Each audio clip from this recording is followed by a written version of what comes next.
Well, the Toledo Air Show returned this past weekend for the first time in 6 years, but some guests say they face some big problems. Sophia Periconi is in studio with us tonight. Sophia, what were some of the biggest complaints? Kaylee, ticket holders I spoke to tell me the traffic and parking situation on Saturday was so unbearable that they ended up just leaving. Seeing how much of a headache it was, a local business owner jumped in to help.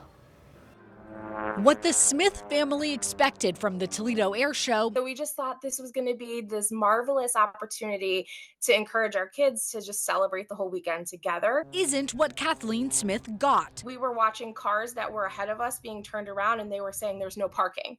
And that's finally when we made the decision, okay, this is not the right place for our family to be. The Smiths got to Swanton on Saturday around 10:30, about an hour and a half before the show started. But they didn't get very far. Smith says they sat in nearly 3 hours of traffic just to get to their prepaid parking lot. A lot of people were being instructed to go one way or the other way, and it just kept bottlenecking in the same area.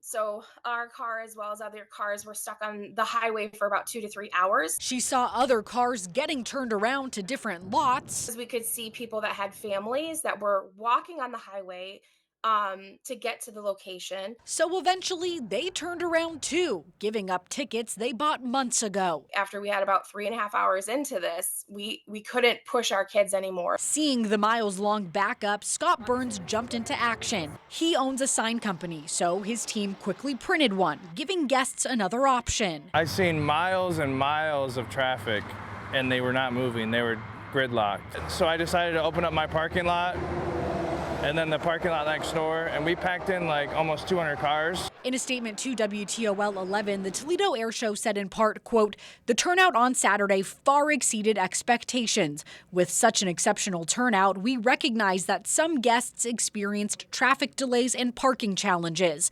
We understand how frustrating that can be and want to express our genuine appreciation for your patience and perseverance. The safety and comfort of our guests are always top priorities." They didn't know how many people were going to turn out. I heard 20,000 people came. Trying to do something for community, you know, it's a good thing, but at the same time, if you don't do it right, there's a lot of backlash. In response to the problems, there's now a shared Facebook group with more than 100 members. I think there should be a way for people to call to talk to them beyond just calling a number that they tell you it doesn't matter. There's nothing that they can do. You can find that full statement on our website, WTOL.com. And as part of that statement, the Air Show said they're working to explore enhancements for future shows. In studio, Sophia Periconi, WTOL 11.